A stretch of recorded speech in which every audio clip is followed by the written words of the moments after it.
This is CBN NewsWatch. Thank you so much for joining us for this first edition of CBN NewsWatch for Wednesday, July 31st. I'm Ephraim Graham. Ahead today, as the Democratic presidential candidates go through round two of their debates, we're going to have a special look at some key issues, including health care, immigration, and the border situation, race, and evangelical support for President Trump. And on a totally different subject, we're going to take you to Israel, where people can now once again walk an important road from biblical history. We want to begin this hour, though, with a look at what's happening in the political world. Healthcare was a major issue in last night's Democratic presidential debate. And despite heavy criticism, mainly from Democratic politicians of the healthcare system, government survey shows about 90% of the population has health insurance coverage. And independent experts estimate more than half of those who don't have insurance are eligible to get some. So while Democrats are debating universal coverage, the bigger issue for most Americans is the cost of health care. That was just one of the issues on display last night in Detroit in the first night of the second round of Democratic debates. Moderate Democrats say left-wing positions on subjects like health care will make it harder for them to beat President Donald Trump next year. The candidates also took on other topics like immigration and climate change. As Charlene Aaron reports, the divisions in the party were on display. Night one of the Democratic debates in Detroit highlighted the internal struggle for the direction of the Democratic Party as moderates and progressives squared off. Senators Elizabeth Warren and Bernie Sanders, the leaders of the Progressive PAC, boldly put forth their ambitious ideas. Bernie Sanders defending his Medicare for All plan. Congressman Delaney just referred to it as bad policy, and previously he has called the idea political suicide that will just get President Trump reelected. What do you say to Congressman Delaney? You're wrong. We don't have to go around and be the party of subtraction and telling half the country who has private health insurance that their health insurance is illegal. Sanders getting a little testy when challenged on the details. For senior citizens, it will finally include dental care, hearing aids, and eyeglasses. But you don't know Second of all, you don't know that, second Bernie. of all. For her part, Elizabeth Warren calling out moderates for not being ambitious enough. I don't understand why anybody goes to all the trouble of running for president of the United States just to talk about what we really can't do and shouldn't fight for. And sparring over immigration policy, specifically decriminalizing illegal immigration. So the problem is that right now, the criminalization statute is what gives Donald Trump the ability to take children away from their parents. It's what gives him the ability to lock up people at our borders. We can actually get to the point where we have both safe borders, where we have a path to citizenship, where we have opportunities for dreamers.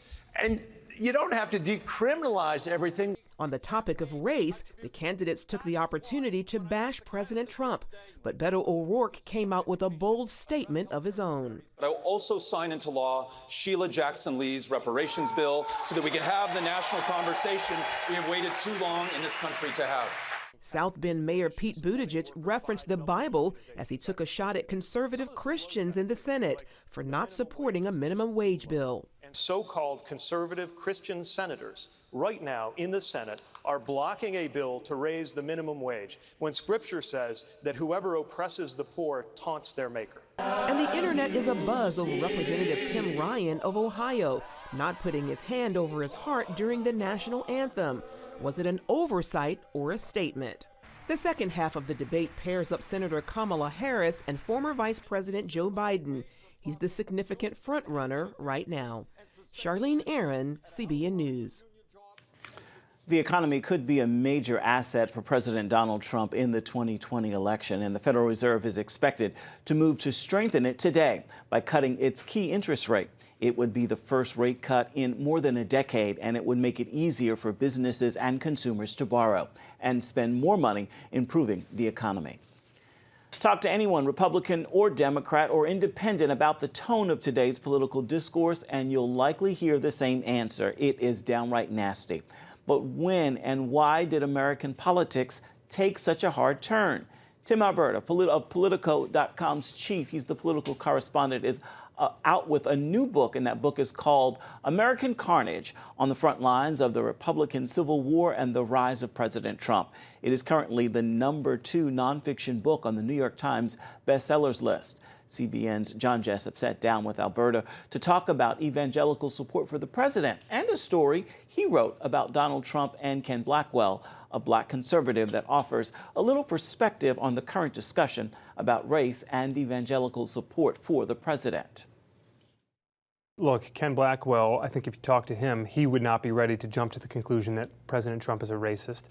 But I think Ken Blackwell, like Tim Scott and like some other prominent black conservatives, would tell you that President Trump is at best probably racially insensitive. President Trump has a habit of stoking these racial fires. Sometimes it seems quite intentional, other times it seems unwitting. And this was one of those moments where for people in the room, they were just sort of watching him and listening to him when he was talking to Ken Blackwell and questioning his street credibility. And they were just thinking to themselves, gosh, does this guy not know how that must sound to a black man? Tim, you discuss evangelical support for Donald Trump in your book. Who did you talk to and what did you learn about this demographic group after discussing their support for President Trump?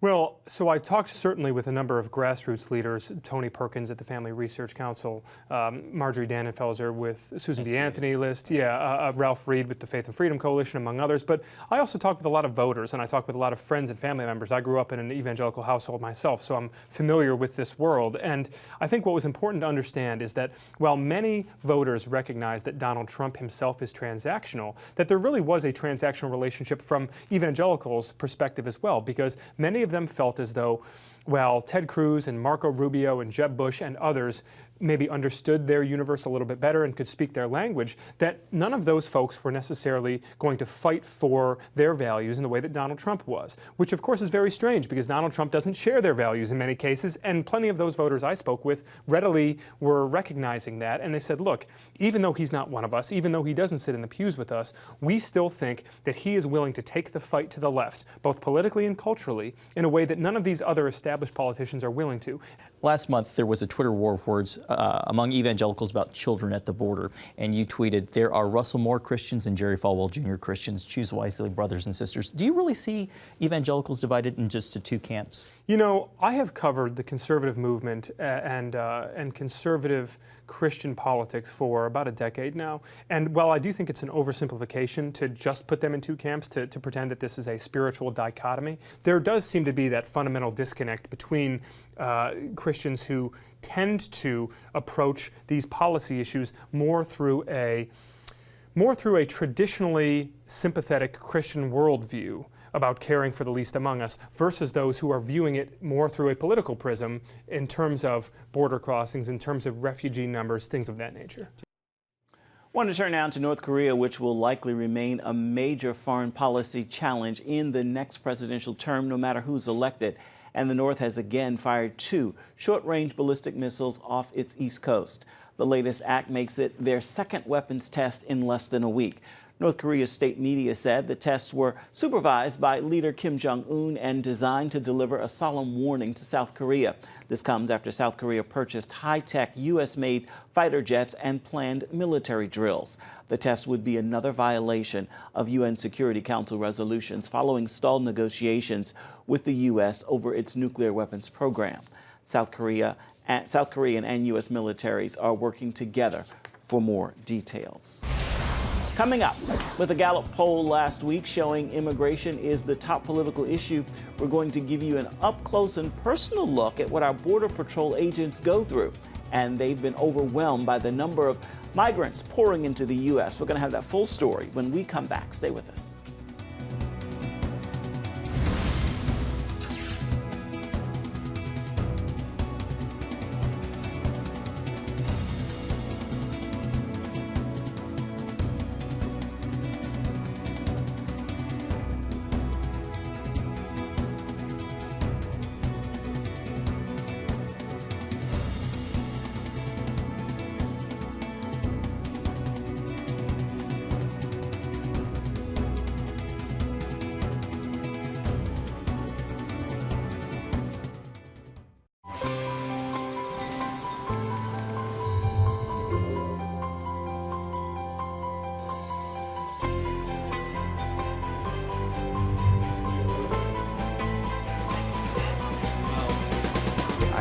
nation's first ROTC graduate student.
When you give, smiles grow bigger.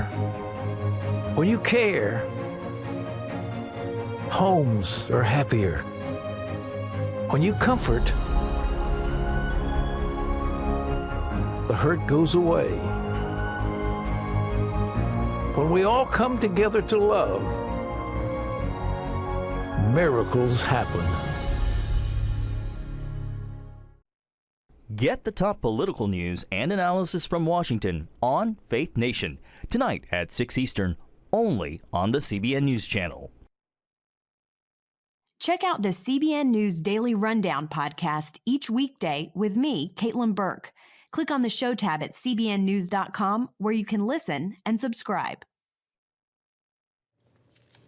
Welcome back. The Pentagon recently approved a request to send 2,000 National Guard troops to the southern border to assist Customs and Border officers at detention facilities and to provide enforcement and security along the border. The move was aimed at dealing with the unprecedented number of migrants at the border. Heather Sells recently spent the day with Border Patrol agents in El Paso to see how they're dealing with the crisis. How bad has it been at the border this year?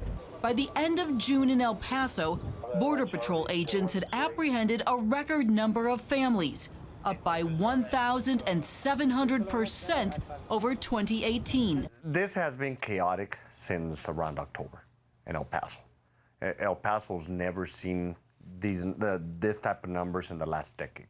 A steady stream of parents and children arrived during our day with Border Patrol, many close to tears as they surrendered and told stories of extreme violence, poverty, and corruption. We don't know what else to do. This surge of desperate families has transformed the work of Border Patrol agents. Their mission now is more humanitarian than ever. We have been the primary caretakers, diapers, making bottles, administering first aid. During our visit in June, Border Patrol refused to show us or other media at the time the inside of its processing facilities. But what we saw and heard made it clear. The number of migrants they've been receiving has simply overwhelmed agents. We do work a 10-hour day. That's our normal shift. But sometimes towards the end of your shift, you might encounter a large group of 300 people, and you're by yourself, so you have to stay out there. At places like this, where the wall ends between ports of entry, buses have literally dropped off large groups seeking asylum. Hundreds of people will just be unloaded. They would simply just walk across. The problem with such drop-offs, says Border Patrol, is that they literally take agents away from the border. There's normally 2 agents along this stretch of the border, but right now there's none. They've both been diverted to care for the wave that's coming over. We know that these cartels are watching us. We know that they're exploiting us. It's a very coordinated effort that they use. They'll send in a large group knowing it's going to take a lot of our resources. Traffickers boldly encourage those who want to sneak across and not surrender to do so in broad daylight. These 4 men took a chance in the middle of the afternoon. Alert agents found out and spent anxious minutes watching with a paramedic as the men turned back to Mexico. If one of them would have fell down off of that 18-foot fence, more than likely it would have been broken ankles, broken bones, broken legs, skull fractures, which we have seen. It's no secret that nationwide, Border Patrol is having a tough time filling job vacancies. For now, the president's Remain in Mexico policy and new asylum rule is giving agents somewhat of a break. But legal challenges could reverse both these policies, and Mexican cartels, no doubt, will find new ways to move people and drugs. They don't come to the border just on their own. Everybody has to be processed by a smuggler. You don't cross the river without paying somebody. The high business stakes combined with court obstacles mean Border Patrol agents could likely end up right where they've been, caught in the middle of a huge wave of immigration, a wave with no easy fixes. Reporting in El Paso, Heather Sells, CBN News. Still ahead, for the first time in 2,000 years, the road that ancient Israelites walked to make sacrifices at the temple in Jerusalem is now uncovered. And we're going to show it to you right after this. Stay with us.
When I came to Regent University, it's like the world opened up. I felt like I needed to advance my career and go back to school. Regent was a perfect fit for me. The Regent professors are world class. You are equipped. The focus of the faculty is on each individual student, whether it's online or in person. You become a part of Regent's family. You carry with you not just the content and the knowledge, but the confidence to understand that we can be significant in the world. Regent University. Follow your path. In ancient Israel, the Jewish people traveled to Jerusalem 3 times a year for temple sacrifice. Now, for the first time in 2,000 years, the road they walked is uncovered for all to see. CBN Middle East Bureau Chief Chris Mitchell takes us there. They call it the biblical superhighway, the pilgrim's path that led to the Jewish temple in ancient times. The places and events and the peoples that make Jerusalem, Jerusalem. For Christians, for Jews, it all happened here in the city of David. This is where the beating heart of Jerusalem is. We're talking about the Pool of Siloam. We're talking about Mount Moriah, the Temple Mount. We're talking about the city of David. The pilgrimage road links them all together. For Jews in ancient days, their pilgrimage began here at the Pool of Siloam. It's a mikveh or ritual bath. It's the size of 2 Olympic swimming pools. They would purify themselves here before going up to the Temple Mount to worship God. The historian Josephus says that 2,000 years ago, on the pilgrimage festivals, there would have been more than 2 million people going up on pilgrimage. That's a lot of people who need to bathe. The pool is also where Jesus healed the blind man, as recounted in the book of John. Its location was hidden by a road until 15 years ago, when a sewage leak led to excavations, the discovery of the pool, and much more. The archaeologists, when they find the Pool of Siloam, so they understand if that's the pool, and they know where the temple stood on the Temple Mount some 2,000 years ago. The same Temple Mount is today. Zev Orenstein with the City of David Foundation says archaeologists wondered how the pilgrims traveled from the pool to the Temple Mount. So the archaeologists widened the excavation, and we are standing on the very answer to that question. We are standing atop the ancient pilgrimage road. These are the stones that Jesus would have walked on his way up to the temple. And now the significance of the excavation of the pilgrimage road is that for the first time in 2,000 years, visitors will be able to walk all the way from the Pool of Siloam up to the Western Wall. The word in the Bible, the Hebrew words, is aliyah l'regel, or ole regel. Now, what we understand that to mean is it's a spiritual ascent. You're going up to the temple, going to Jerusalem. It's a very holy place. But, Chris, when you're in the place where the Bible happened, the words of the Bible come to life. Because as we're walking right now, and I'm sure you could feel it, we're walking uphill. And it was more than that. This would have been like Times Square. You would have had on both sides of the road, and keep in mind, the road is about 3, 4, 5 times wider than what we see over here. You would have had shops, stalls along both sides of the road. This is the center of Jerusalem from a spiritual perspective, from a communal perspective, also from a commerce perspective. According to the Israel Antiquities Authority, the road took 10 years to build, from 20 to 30 AD, and was constructed by Pontius Pilate. One of the major issues of Jerusalem is that it's a living city. All the layers, all the archaeological layers are built on top of one another, and the modern living quarters and everything is built on top of the archaeological layers. Excavation manager Ari Levy says uncovering the road is a major engineering feat.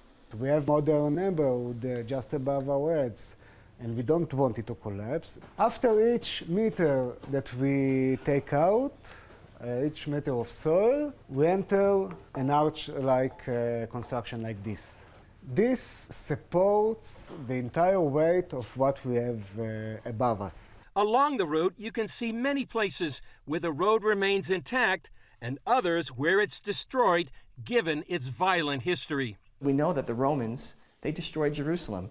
And if you would find everything perfectly intact, well, it wouldn't seem like much of a destruction. Among the discovered treasures are small coins minted during the Great Jewish Revolt, before the Romans destroyed the Temple and Jerusalem in 70 AD. Scholars often wonder why the Jews made worthless coins instead of weapons. Orenstein has the answer. Jews of Jerusalem understood that the Romans were likely going to destroy the city, but they also believed that one day in the future, their descendants would return and find these coins, and they would know what their ancestors lived and died for a free Jerusalem. And here we are nearly 2,000 years later, standing along the very same pilgrimage road here in the city of David, in Jerusalem, the capital of the Jewish state of Israel. Half of the pilgrimage road will open soon to the public, and within a few years, all the way from the Pool of Siloam to the Western Wall. That will give visitors a first-hand experience of what it was like to worship God in the time of Jesus. Chris Mitchell, CBN News, along the pilgrimage road in the city of David, Jerusalem. Coming up, it is one of the most famous and longest running plays in Broadway history, and soon it is coming to the big screen. We've got a Studio 5 preview of the new version of Cats when we come back. Stay with us. It's the new Superbook Bible app. It's packed with games, activities, and Superbook episodes that you can watch for free. Oh no! There's trivia, a fun daily devotional, and answers to your Bible questions. Plus, an easy-to-understand Bible the whole family will enjoy. You can even create your own Superbook character. Ta-da! It's the new Superbook Bible app. Free downloads on iTunes, Google Play, and Amazon. Young people, millennials, are flocking to church. It's not an exaggeration to say that we love to meet them and that we love to know their stories. Come home to the Southern Gospel Station from CBN Radio. You'll enjoy a rich Southern blend of bluegrass, classic gospel, and Southern Gospel favorites. CBN Southern Gospel. Available now at cbnradio.com. Woohoo! Hi, Superbook fans. Here's something else you'll love. It's the new Superbook Bible app. It's packed with games, activities, activities, and Superbook episodes that you can watch for free. Oh no! There's trivia, a fun daily devotional, and answers to your Bible questions. Plus, an easy-to-understand Bible the whole family will enjoy. You can even create your own Superbook character. Ta-da! Whoa! Millsburg Falls man coming. Sorry, pardon me. Sorry, excuse me. Ouch! Are you getting this? Earn super points to win daily prizes too, and so much more. Time to get back to my adventures. See you soon. It's the new Superbook Bible app. Free downloads on iTunes, Google Play, and Amazon. When I came to Regent University, it's like the world opened up. I felt like I needed to advance my career and go back to school. Regent was a perfect fit for me. The Regent professors are world class. You are equipped. The focus of the faculty is on each individual student, whether it's online or in person. You become a part of Regent's family. You carry with you not just the content and the knowledge, but the confidence to understand that we can be significant in the world. Regent University. Follow your path.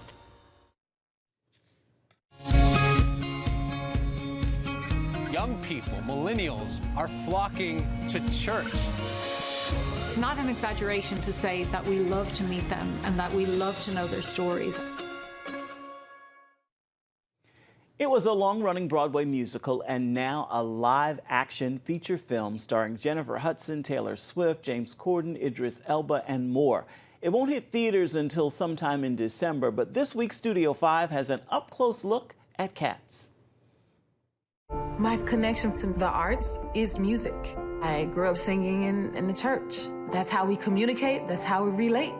It's an all-star cast in the Broadway musical turned Hollywood live-action feature film, Cats. I was cast in 1981, just before we opened. I snapped my Achilles tendon, and I thought that that was my history with cats.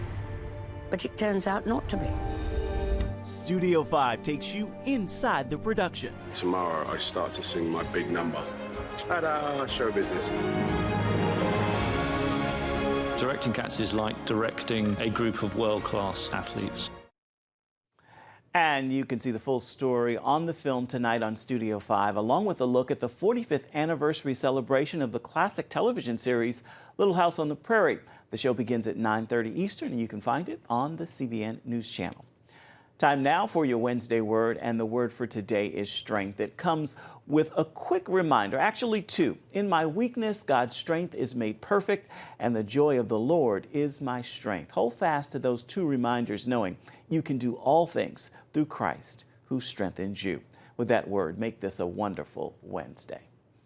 That will do it for this first edition of CBN NewsWatch. You can always get more on the issues you care most about at cbnnews.com. You can also watch CBN News programs anytime throughout the day on the CBN News channel.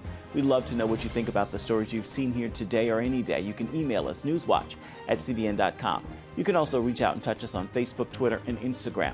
Hope you'll join us again right here next time. Again, make it a wonderful Wednesday. We'll see you right back here same time tomorrow. Goodbye and God bless.